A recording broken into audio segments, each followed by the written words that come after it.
अभिमानी पुरुष जिसके अहंकार होता है ना, अज्ञानी, कभी किसी की बात मानता नहीं, ये उसका सबसे बड़ा ज्ञान।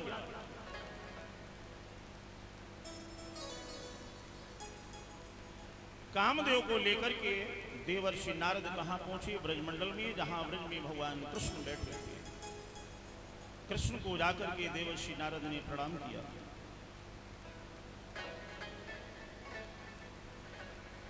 कन्हैया ने नारद के दर्शन किए, पीछे देखा, कहा कामदेव आप कैसे? नारद जी बोले नारायण प्रभु, इन्हें हम लेकर आए। बोले क्यों?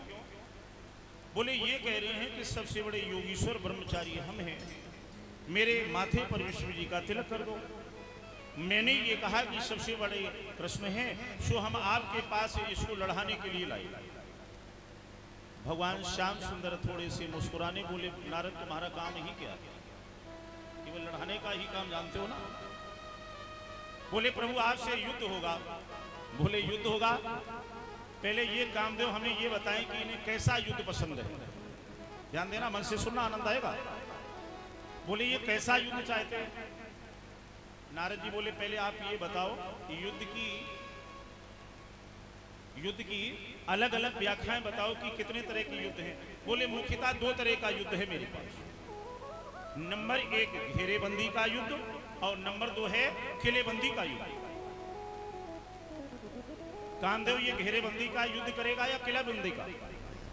कामदेव बोले पहले ये बताओ घेरेबंदी का युद्ध कैसा होगा? बोले घेरेबंदी का युद्ध ऐसा होगा, एक निश्चित व्यास में, एक निश्चित जगह में, खुले आसमान के नीचे हमारा आपका युद्ध होगा। और किलेबंदी का युद्ध यह है कि एक महल के अंदर, दुर्ग के अंदर, एक बिल्डिंग के अंदर जो हमारा आपका युद्ध होगा वो है किलेबंदी का युद्ध।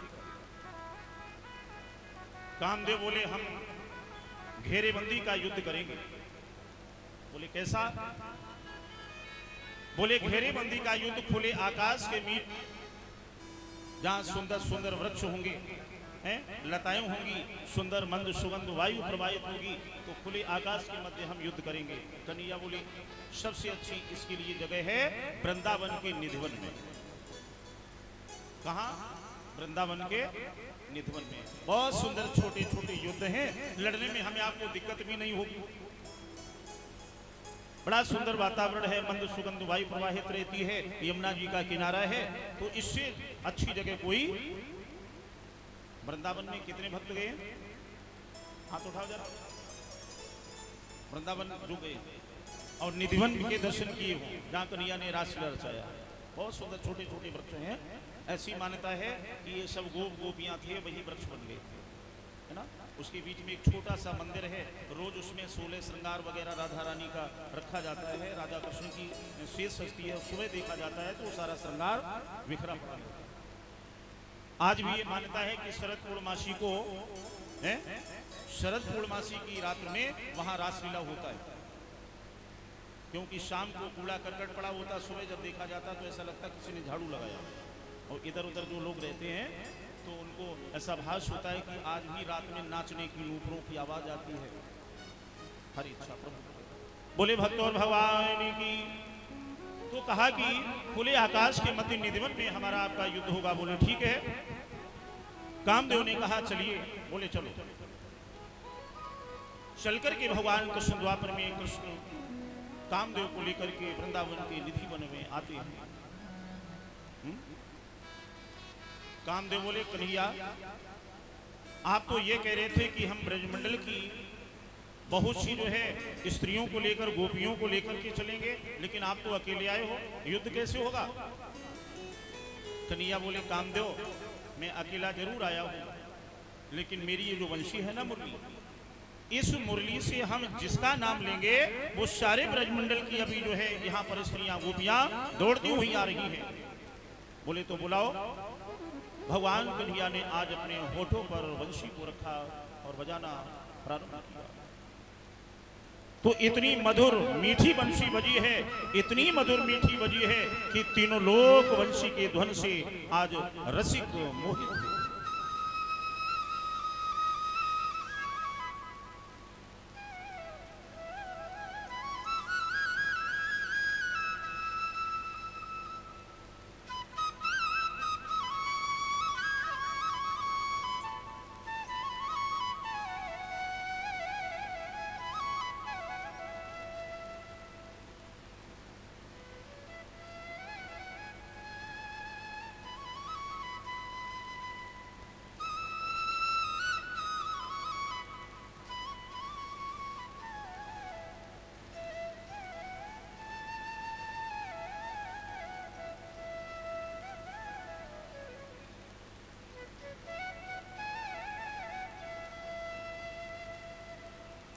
इतनी मधुर रसिक वंशी वजी की प्रमाण क्या मिला? ध्यान देना, आज की कथा में बहुत आनंद आएगा, बहुत सी नई बातें बताएंगे, गुण कथा। परीक्षित जी देखो, घर परिवार में कल के बाद आप खूब आराम से कथा।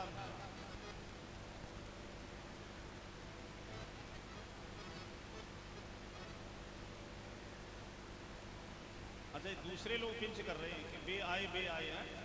भाई इन्हें को परेशान नहीं करो, कथा थोड़ा आनंद लेने दो।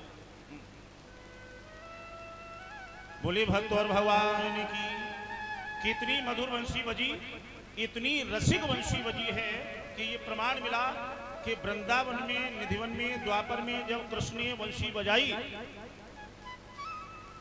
तो तीनों लोग वंशी की ध्वनि से मोहित हो गए। किसी विद्वान ने बड़ा सुंदर लिखा, क्या लिखा? वृंदावन वंशी बजी और मोहे तीनों लोग। लेकिन जहां विद्वान है, विद्वान के तर्क भी हो जाते हैं। एक विद्वान ने कहा इतनी रसिक मधुर मीठी वंशी बजी की तीनों लोग मोहित हो गए, तो दूसरे विद्वान ने क्या कहा? मोहित तो तीनों लोग हो गए, लेकिन वे तीनों मोहे नहीं रहे कौन से? तीनों लोग मोहित हो गए, लेकिन प्रमाण है कि तीन मोहित नहीं हुए, तो वो तीन कौन थे और कौन लोक में रहे जो मोहित नहीं हुए? परीक्षित जी, आपके माइंड से, आपके समझ से वो तीन कौन थे जो मोहित नहीं हुए? मालूम है? पहले आप बताओ, फिर हम बताओ। बोलिए भक्त और भगवान की। सही उत्तर है, लेकिन ये आध्यात्मिक सामाजिक तीन कौन थे? आध्यात्मिक दृष्टि से देखा जाए तो काम, क्रोध, मोह। बहुत सुंदर। सामाजिक दृष्टि से कुछ लोग ये मानते हैं कि, कुछ लोग कहते हैं कि कृष्ण की तीन उंगलियां नहीं मोहित हुई, जिनसे स्वर काट रहे थे, अगर वो मोहित हो जाती तो स्वर कैसे कटते, बजती कैसे? लेकिन महाराज इसे हम झूठा करते हैं। कारण है झूठा करते, आप भी अभी मानेंगे कि बात झूठ है। आप लोग हमें एक बात बताओ, चलो मैंने मान लिया कि कृष्ण की वो तीन उंगलियां मोहित नहीं हुई जिससे वो स्वर काट रहे थे, बंशी बजा रहे थे, ठीक है ना?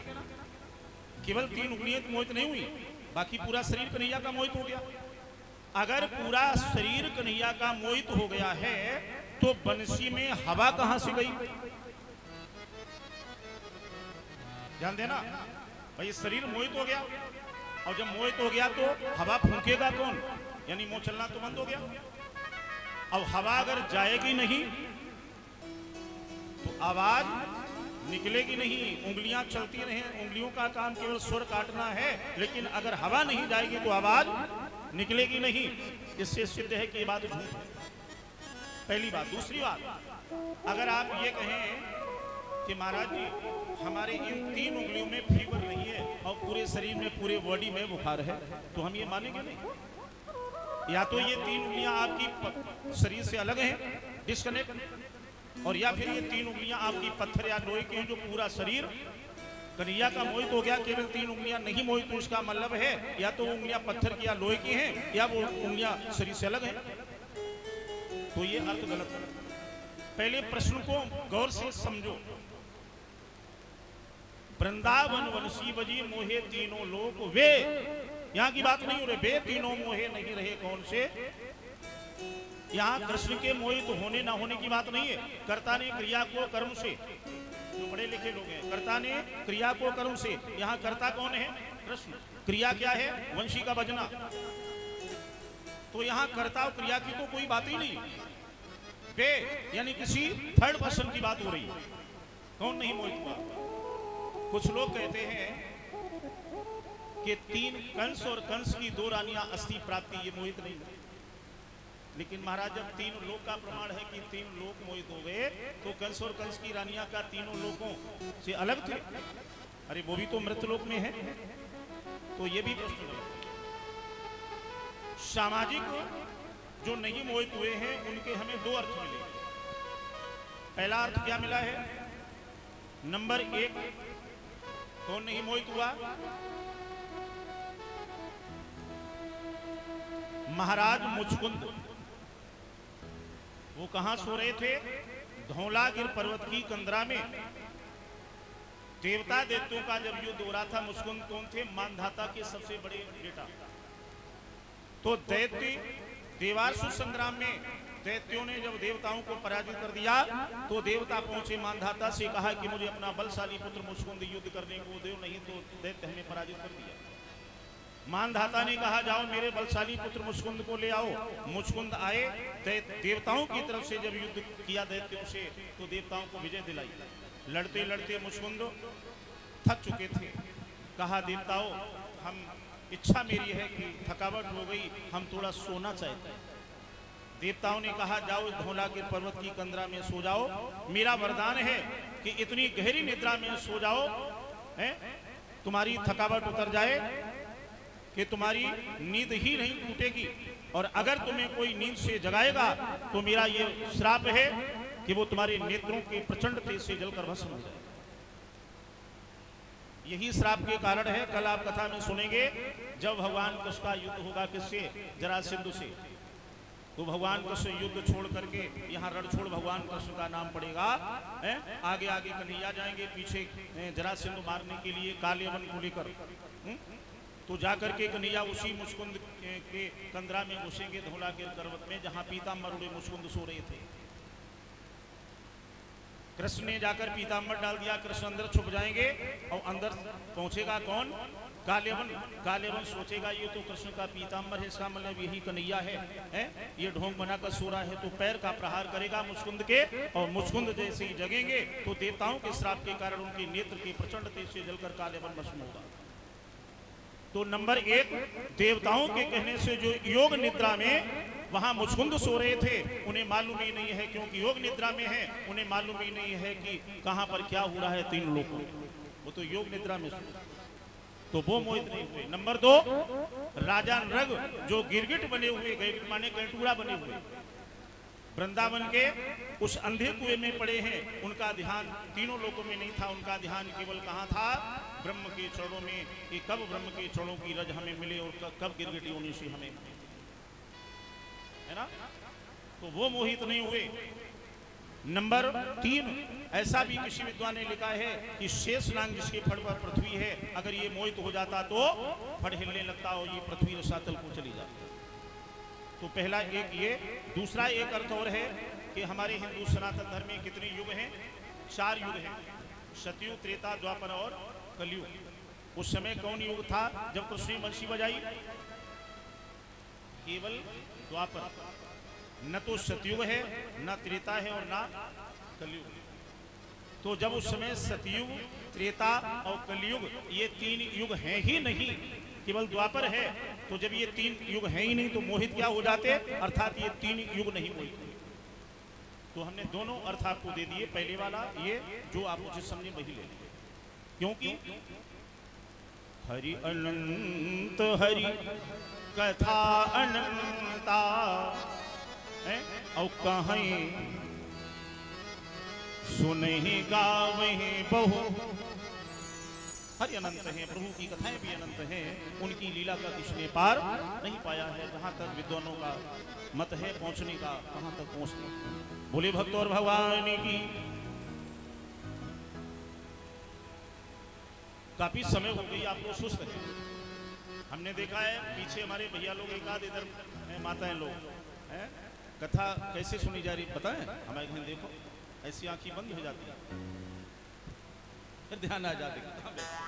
चलिए ऊपर हाथ निकालो थोड़ा, इसीलिए तो भजन बुलाया जाता है बीच बीच में। ऊपर हाथ निकालो जरा। बोले राधा रानी सरकार की। हाँ, मस्ती से ताली की सेवा करते हुए एक प्यारा सा भजन बोलेंगे।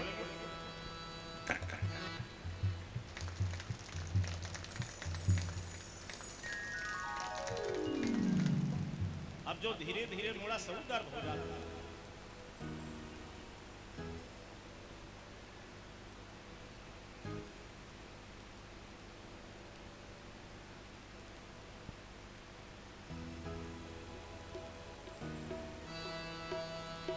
बोले गोविंद भगवान की, राधा रानी सरकार की। चलिए बोलेंगे मस्ती में झूमते हुए। और लगन तुमसे लगा बैठे। जो मेरे ठाकुर जी से लगन लगा बैठे वो बोले, और जिनकी लगन ना लगी हो वो ना बोले। चलिए ऊपर हाथ निकालो जरा। लगन तुमसे लगा बैठे, जो होगा देखा जाएगा। लगन तुमसे लगा बैठे, जो होगा देखा जाएगा। लगन तुमसे, लगन तुमसे, लगन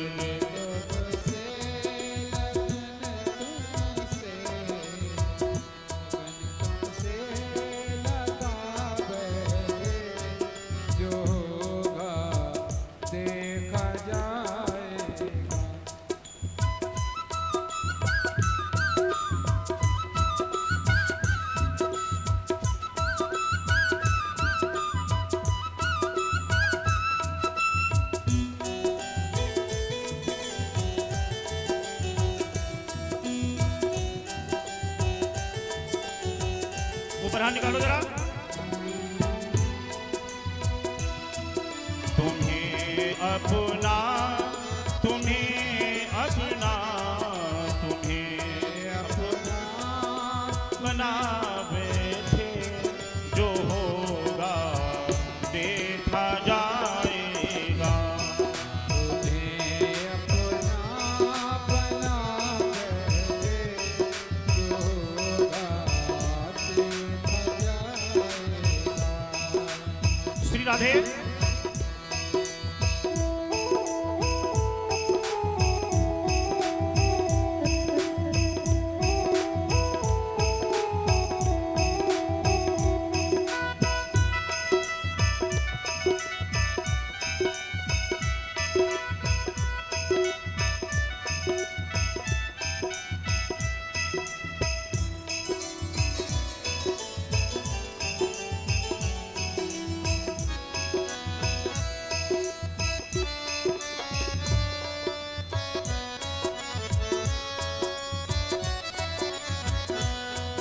कभी दुनिया से डरते थे कि छुप छुप याद करते थे। कभी दुनिया से डरते थे, हे गोविंद, चुप चुप याद करते थे। कभी दुनिया से डरते थे कि छुप छुप याद करते थे। कभी दुनिया से डरते थे, तो चुप चुप याद करते थे। लो अब पर्दा, लो अब पर्दा, लो अब पर्दा उठा बैठे, जो होगा देखा जाएगा। लगन तुमसे लगा पीछे वाले भक्त जरा ऊपर हाथ बढ़ाओ, तालियां बजाते हुए मस्ती में। देखा जाएगा।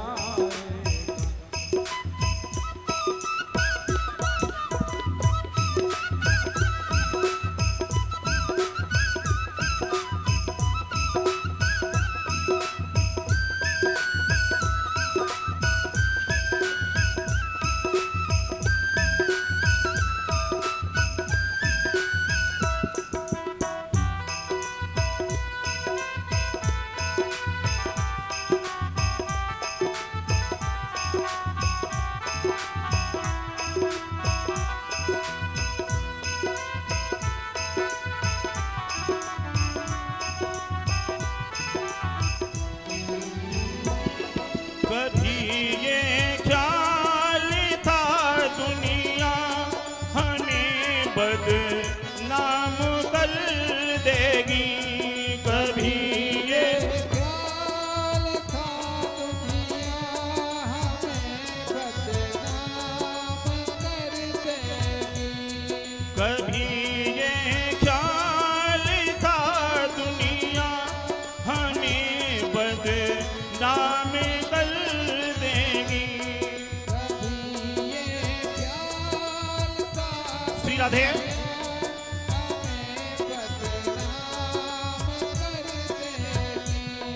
शर्म अब में, शर्म अब में सिखा बैठे, जो होगा देखा जाएगा। शर्म अब में सिखा बैठे, जय हो,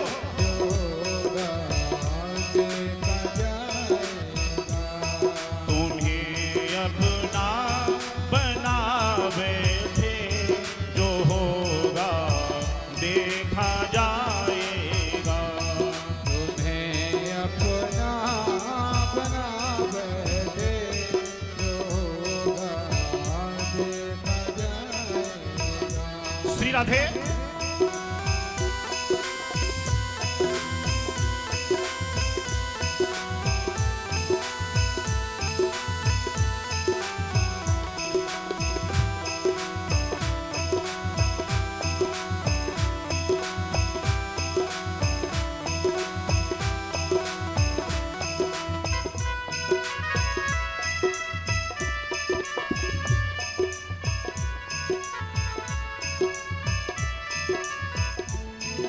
दीवाने बन गए तेरे, तो दुनिया से है क्या डरना। दीवाने बन गए तेरे, हे माधव, दुनिया से है क्या डरना। दीवाने बन गए तेरे, तो दुनिया से है क्या डरना। दीवाने बन गए तेरे, तो दुनिया से है क्या डरना। तेरी गलियों, तेरी गलियों, तेरी गलियों में आ बैठे, जो होगा देखा जाएगा। तेरी गलियों में आ बैठे, जो होगा गोविंदो देखा जाएगा। तुम्हें अपना, तुम्हें अपना, तुम्हें अपना, तुम्हें अपना, तुम्हें अपना बना बैठे, जो होगा देखा जाएगा। तुम्हें अपना बना बैठे, जो होगा देखा जाएगा। जो होगा देखा जाएगा। जो होगा देखा जाएगा। जो होगा देखा जाएगा। जो होगा देखा जाएगा। बोले भक्त और भगवान की। सुखदेव जी कहते हैं कि हे राजन परीक्षित, जिस समय भगवान कन्हैया ने आज वृंदावन के निधन में मधुर रसिक बंसी बजाई, तो इतनी मीठी बंसी बजी, ये तो प्रमाण मिल गया कि तीनों लोग मोहित हो गए। माता बहनों भाइयों बंधुओं, अब जरा ध्यान देना। परीक्षित जी, व्यास जी लिखते हैं कि ब्रजमंडल की जो स्त्रियां हैं उनकी क्या दशा हुई। कृष्ण कौन है? ब्रह्म। और ब्रजमंडल की स्त्रियां जीव आत्माएं हैं। अरे ऐसा कौन जीव होगा, समझने का विषय है। ऐसा कौन जीव होगा जो ब्रह्म का बुलावा आए और जीव दौड़ा रहा। ये दशा हुई जब वंशी की ध्वन पड़ी कि किसी किसी जो है गोपी के कान में जब वंशी की ध्वन पड़ी, तो गोपियों की क्या दशा हुई। परीक्षित जी, एक गोपी क्या कर रही थी, कोई कोई गोपियां वस्त्र पहन रही थी, क्योंकि इन्हें मालूम है कि आज शरद पूर्णिमा है, आज वृंदावन में निधिवन में महाराज होगा। क्योंकि जब अज्ञान को छुड़ाया था हेमंत पृथ्वी माँ से, हम ये कथा सुना चुके हैं, तब वहां भगवान कन्हैया ने अपने चरणों की भक्ति देने के लिए उन्हें वरदान दिया था ब्रज की कुमारिकाओं को कि आगे शरद पूर्णमासी की रात्रि में हम तुम सभी के मध्य में नाचेंगे, गाएंगे, महाराज शिला करेंगे और अपने चरणों की भक्ति देंगे। तो उन्हें याद है, तो पहले से तैयार हो रही। एक गोपी की ध्वनि कान में पड़ी तो ये गोपी क्या कर रही थी? वस्त्र पहन रही। परीक्षित जी, भागवत में सिद्ध है, यहां पर भागवत रखी मैं दिखा सकता हूं। ये गोपी वस्त्र धारण कर रही। बंसी की ध्वनि कान में आई तो इतनी मस्त गोपी हो गई, इतनी मस्त हो गई, इतनी मस्त हो गई, उसे ये नहीं मालूम क्या कर रही। पैरों वाले वस्त्र धड़ में और धड़ वाले वस्त्र पैरों में, धड़ वाले वस्त्र पैरों में और पैरों वाले धड़ में। राधे श्याम के